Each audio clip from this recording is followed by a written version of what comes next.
economic fear across Wall Street. Right under that, next headline, NASDAQ 100 sheds $1.1 trillion in value. Right under that, next headline, stocks fall most this year with recession warnings blaring. Right under that, next headline, Tesla tumbles most since 2020. Next headline over, billionaires at Trump's swearing in have since lost $209 billion. Quote, the start of Trump's second term has delivered a stunning reversal for many of the billionaires who were seated behind Trump in the Capitol Rotunda while he was being sworn in. That was the front page at Bloomberg News today.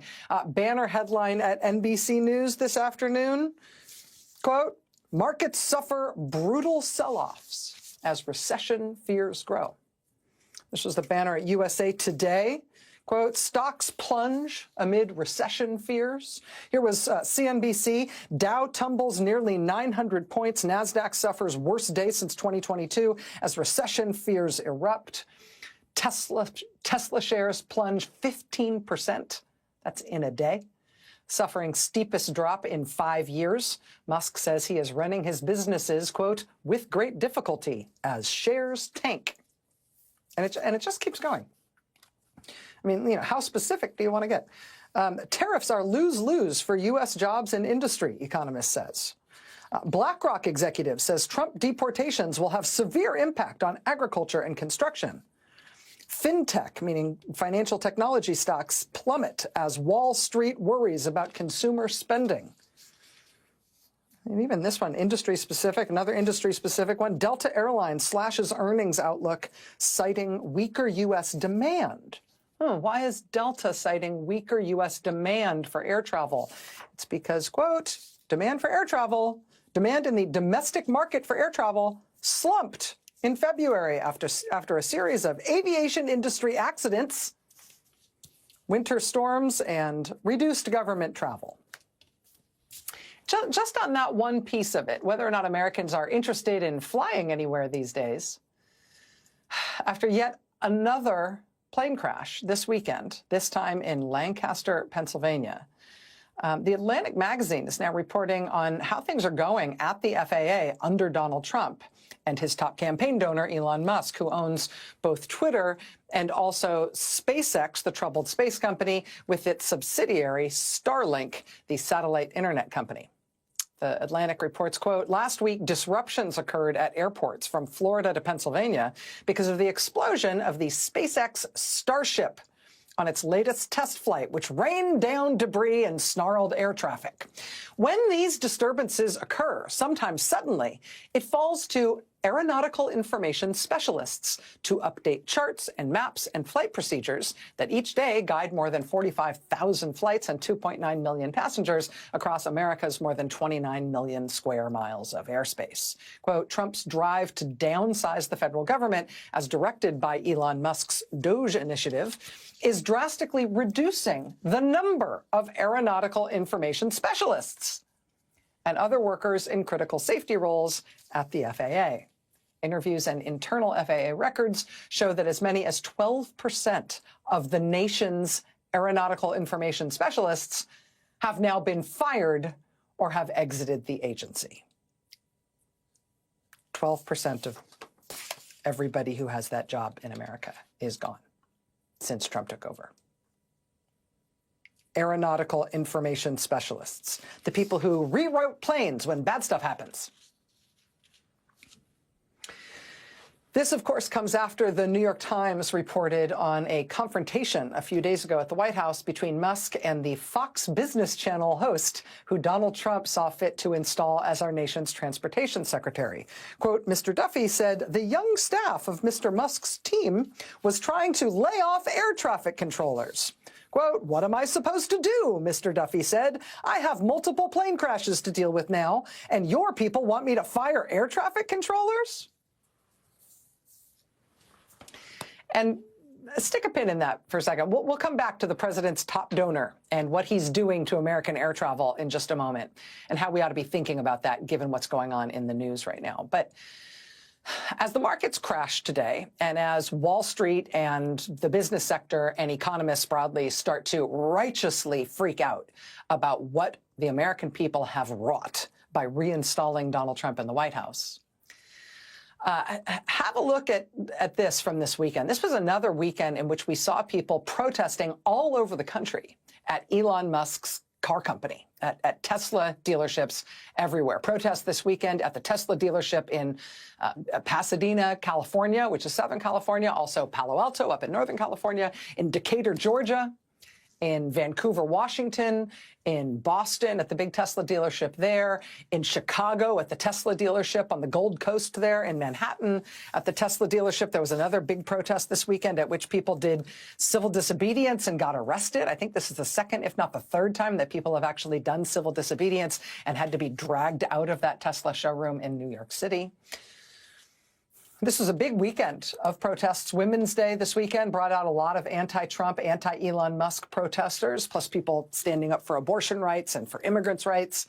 We saw big women's marches this weekend in Atlanta and in places as far-flung as Lexington, Kentucky, and Pittsburgh, Kansas, and Indianapolis. In New York City, there was a big march. In Los Angeles, they had a really big women's march. There were protests and big marches in Boston and in Sacramento and in Portland, Oregon, and at the state capitol in St. Paul, Minnesota. People demonstrated peacefully in Cincinnati this weekend, targeting Vice President J.D. Vance while he was out with his young daughter. His interactions with those protesters apparently made him very, very, very angry. Saturday saw a big protest in Bethesda, Maryland, to defend the NIH protest. Look at the size of this. In Bethesda this weekend, lots of people turned out for that. Saturday night in Washington, D.C., there was a nighttime march for drag, where they marched to the Kennedy Center to protest Trump's recent personal takeover of the Kennedy Center and his executive orders attacking transgender people in every conceivable way.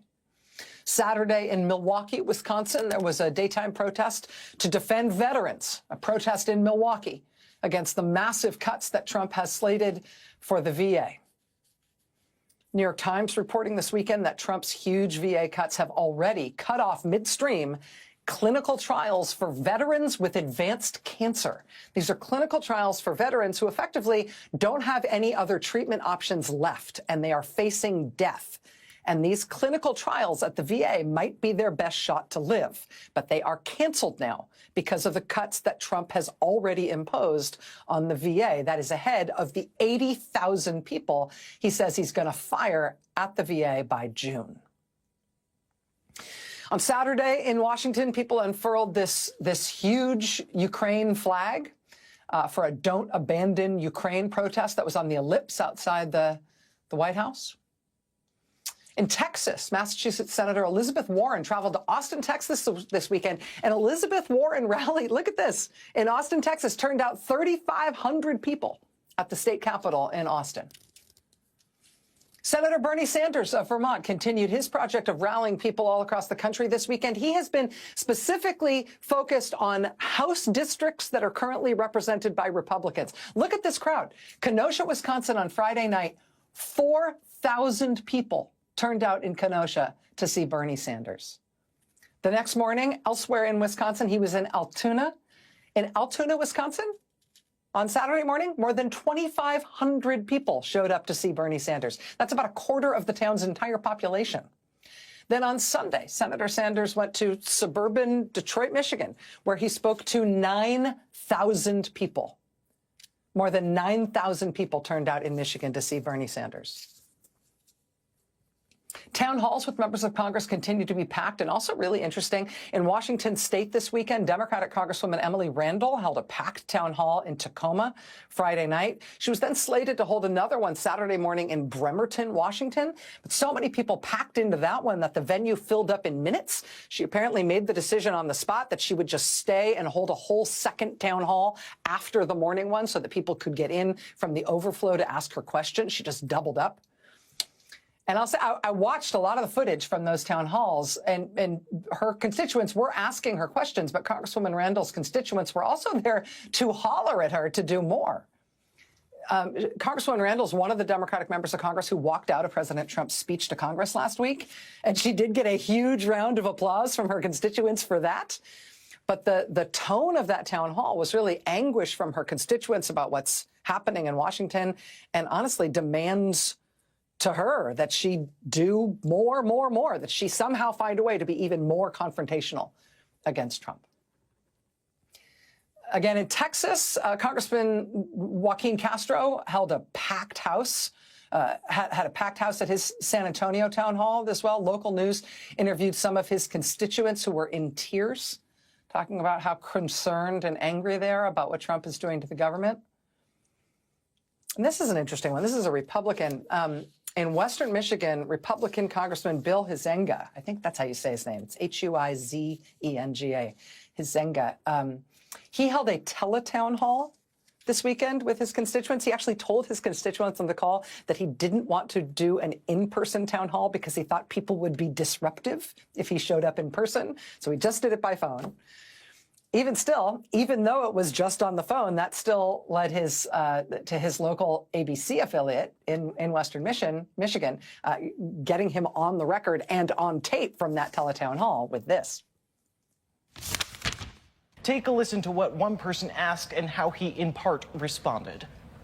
I've got a lot of angst, and hopefully I'm hoping the Congress will stand up and say, yes, you are allowed to do this, Mr. President. No, Mr. President, this has to go through Congress. Is that something that Congress is willing to do? I will fully admit, I think Elon Musk has tweeted first and thought second sometimes. And it's been, he has plunged ahead without necessarily knowing and understanding what he legally has to do or what he is going to be doing. Republican Congressman Bill Huizenga from Michigan, afraid to meet his constituents in person, but telling them in a telephone town hall, Elon Musk has tweeted first and thought second. He has plunged ahead without knowing and understanding what he legally has to do or what he is going to be doing.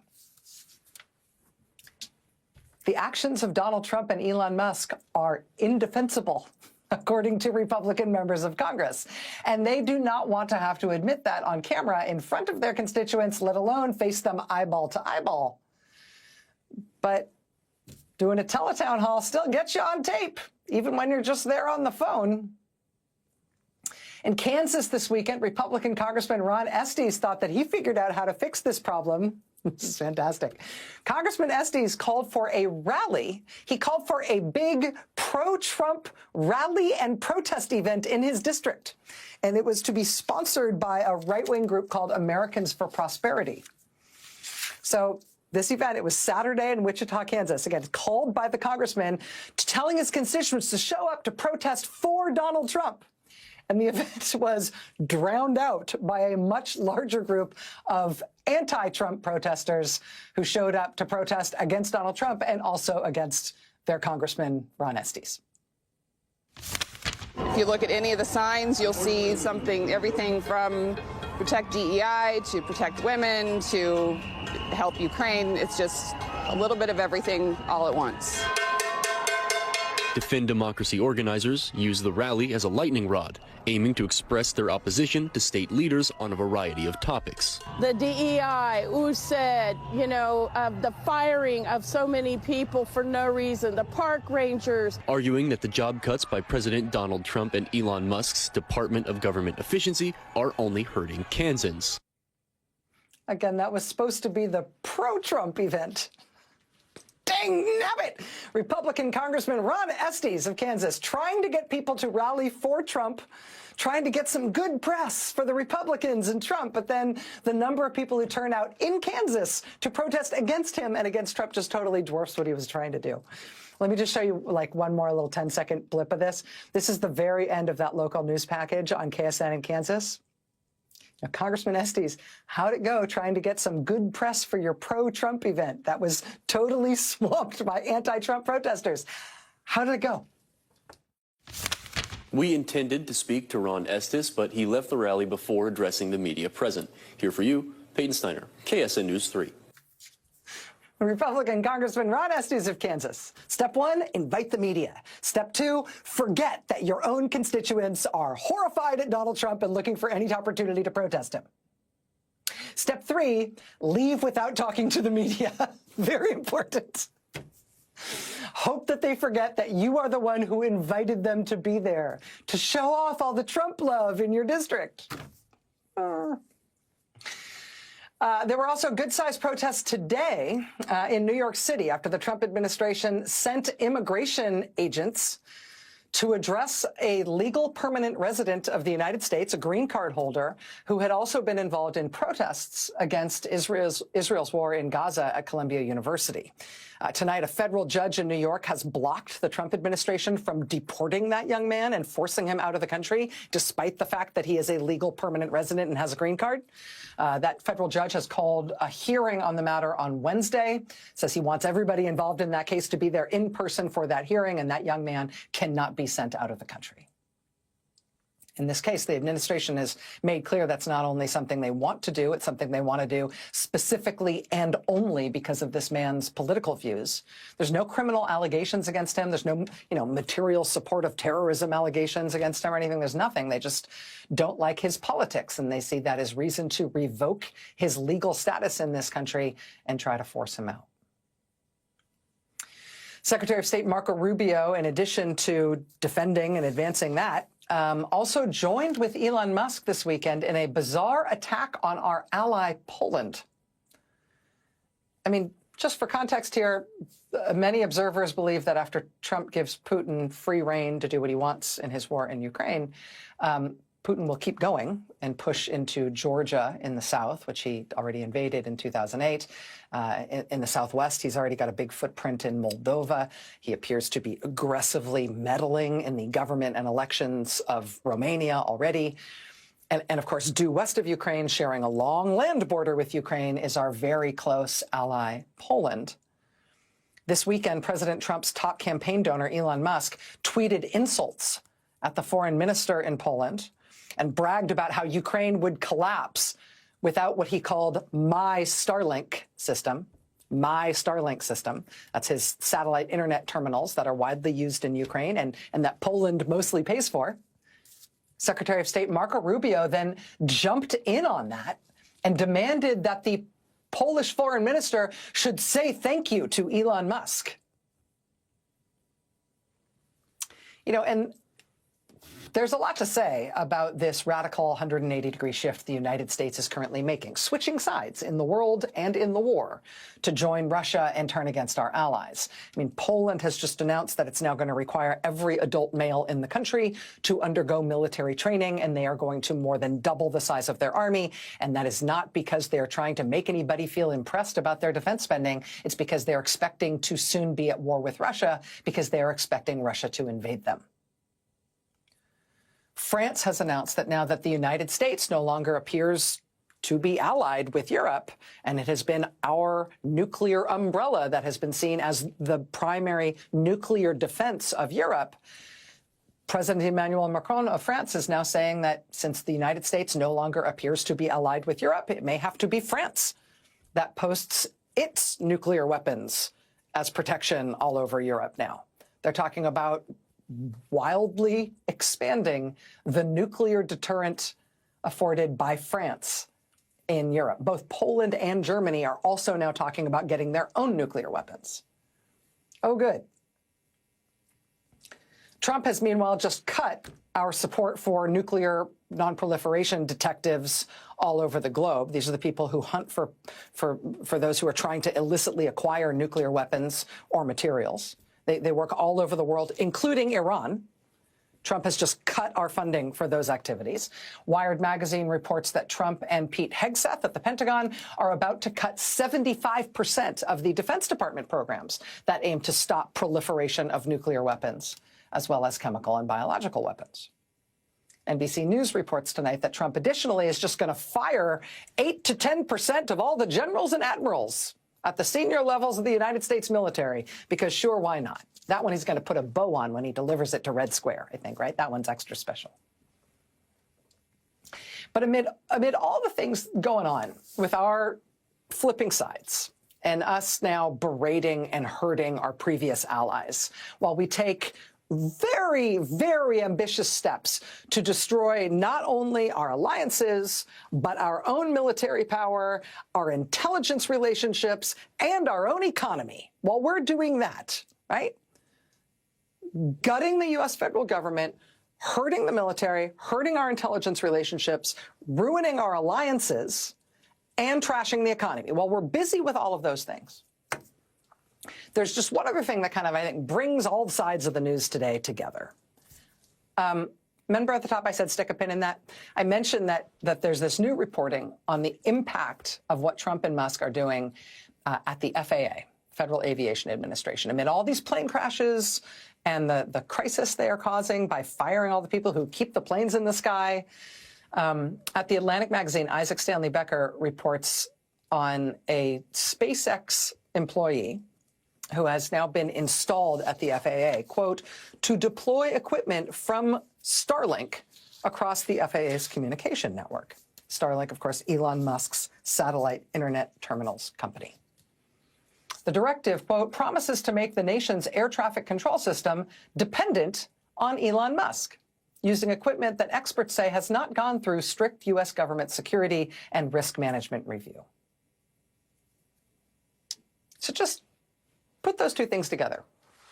While we've got, this weekend, Elon Musk threatening our ally Poland, which is more than doubling its army, talking about nuclear weapons, and preparing to be invaded by Russia, we've got Elon Musk threatening them, saying, you know, my Starlink system, my system, is what is determining the course of the war right now. So be quiet, small man. He actually said that, be quiet, small man. It's my technology, my Starlink system that is deciding the war. I'm the one.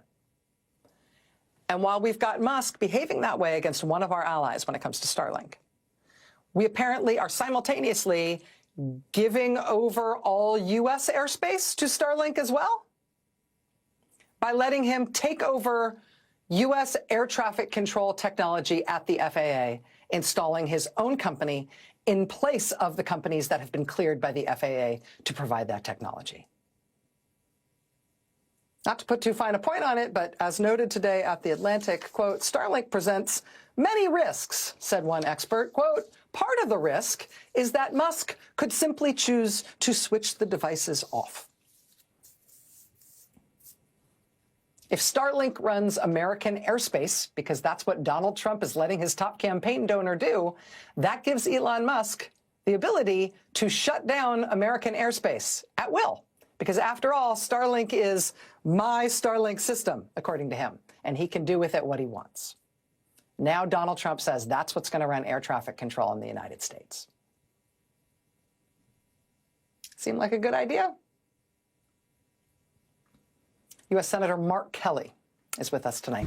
Over the weekend, Arizona U.S. Senator Mark Kelly went to Ukraine, where he met with Ukrainian officials and soldiers and ordinary people living with the fallout from Russia's 3-year invasion of that country. After he got home, Senator Kelly posted about his trip on Elon Musk's social media platform, Twitter.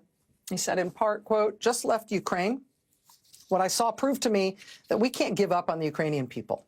Everyone wants this war to end, but any agreement has to protect Ukraine's security and can't be a giveaway to Putin. Putin is a war criminal who targets hospitals routinely. I visited one in Kyiv. Injured soldiers told me how they wanted to get back to the fight. Nurses there shared their stories of the invasion with me through tears. He said, I met with Ukrainian pilots flying challenging combat missions against the Russians who are protected by a considerable electronic warfare and surface-to-air missile system defense. When Trump cut off these Ukrainian pilots from U.S. intelligence that they needed to plan their missions, he blinded them to the threat, and he put them and their aircraft at risk. But worse than that, it helps the Russians advance further into Ukrainian territory to murder more Ukrainians. President Trump says the Russians are, quote, hitting them hard in a tone of voice that implies approval. It is sickening to see from an American president. Quote, hitting them hard means more dead Ukrainian kids. Senator Kelly says, quote, I visited the Wall of Remembrance to pay tribute to Ukraine's dead soldiers. I'm bringing back what I saw and learned from Ukrainian leaders, service members, and the Ukrainian people to show the direct impact our support is having on the ground. He says the world will become a very cold and lonely place if we continue this ridiculous, screw you, go it alone foreign policy. It is dumb, and it will not age well, and it puts you and your kids and your grandkids at risk. After Senator Kelly posted that online, he got a response from President Donald Trump's top campaign donor. Elon Musk said in response to the combat veteran, Navy commander, and U.S. astronaut, quote, "You are a traitor." Senator Kelly then responded by saying, "Traitor? Elon, if you don't understand that defending freedom is a basic tenet of what makes America great and keeps us safe, maybe you should leave it to those of us who do." Joining us now is Arizona U.S. Senator Mark Kelly. Senator, I really appreciate you joining us this evening. I know you've had a lot of travel time recently. Do you care lefty or righty? It doesn't matter. Do I gotcha?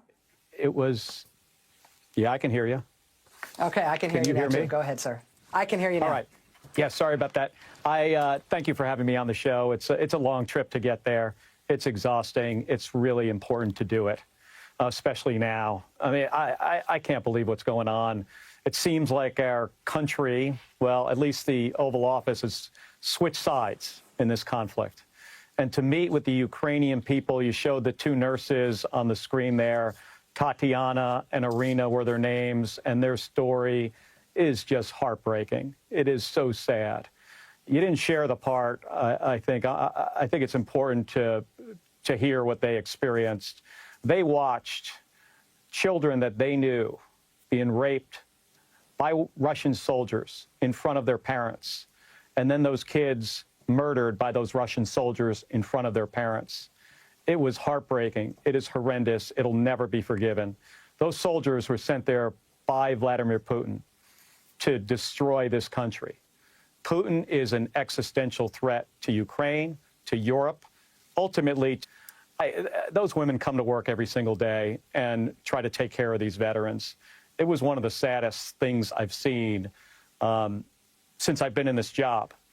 And just to think right now where we are, they're going into this negotiation in Saudi Arabia. I hope it goes well. Nobody wants this to end as much as the Ukrainian people.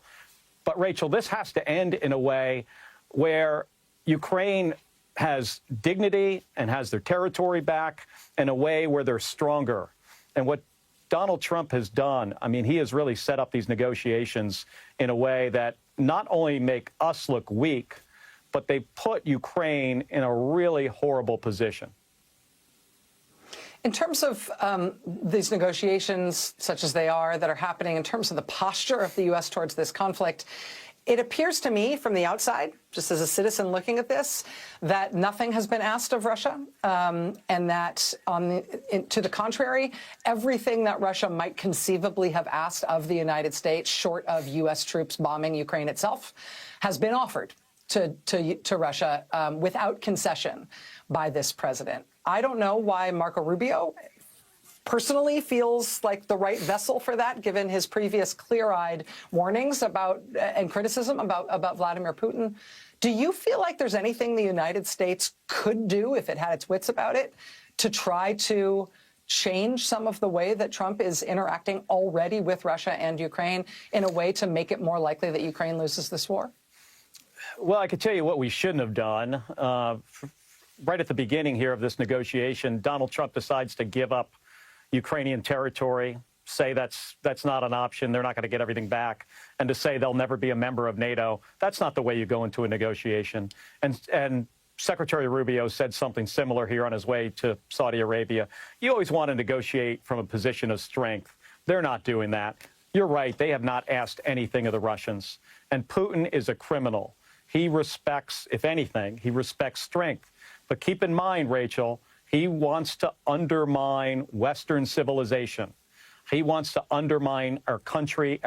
He wants to take back territory. He's talked about that. He wants Ukraine back. Then he's going to go to the Baltics. He's going to go to Poland. And then we have to come to their defense. What I'm trying to do here is making the American people aware that what this administration is doing right now, they are making serious mistakes.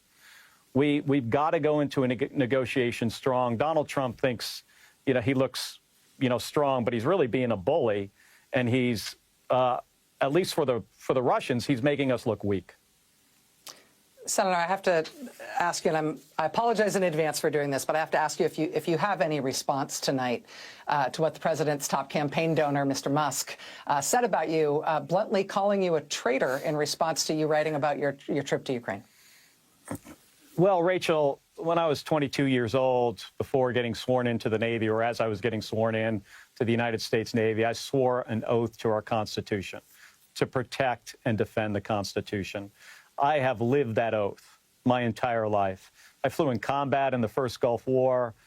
I served in the United States Navy for 25 years. I spent 15 years at NASA risking my life flying the space shuttle. And the only oath I can think of that maybe Elon has sworn is an oath to his own checking account, to his pocketbook, an oath maybe to ruining the lives of veterans.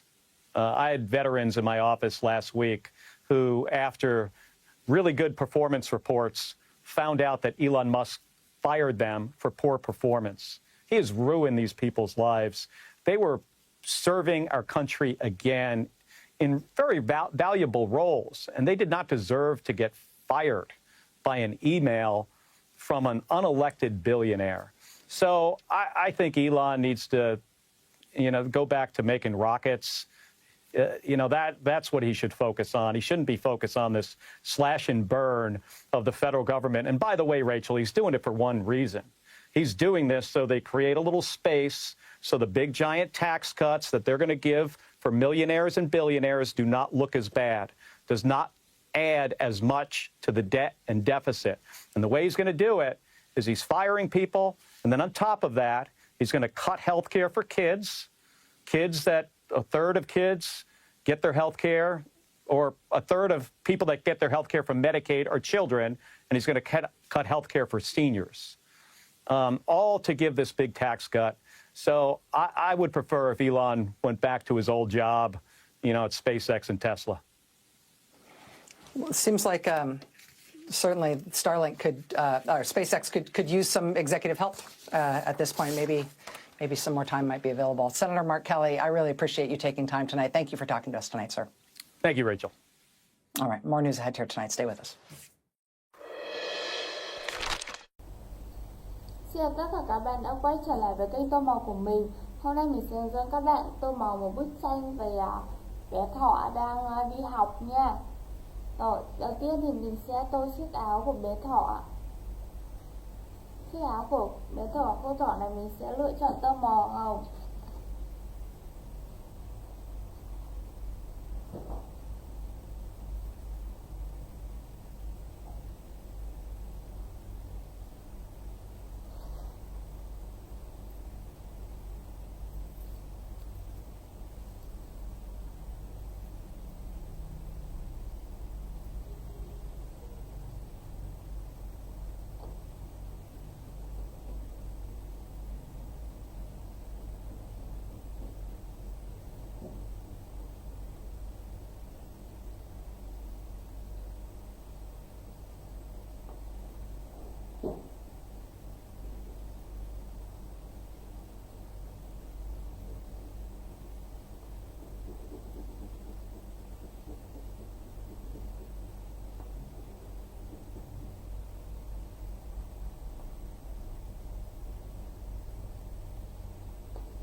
Rồi, tiếp theo thì mình sẽ tô phần tay của chú thỏ.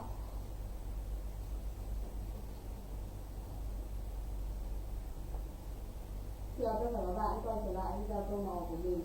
Hôm nay mình sẽ dẫn lại tô màu bức tranh về một cô gái tóc vàng của các bạn. Đầu tiên thì mình sẽ tô màu trước kinh nghiệm của cô gái trước.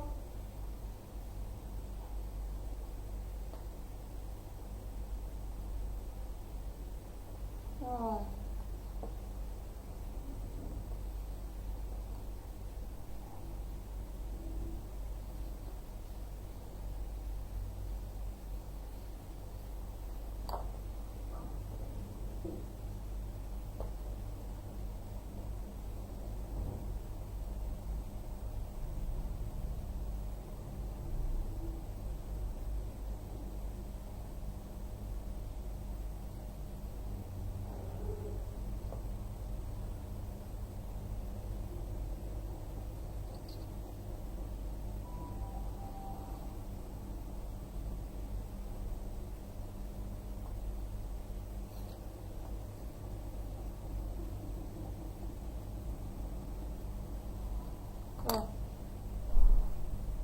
Tiếp theo thì mình sẽ chọn tô màu chiếc quần nha. Chiếc quần thì mình sẽ lựa chọn tô màu vàng.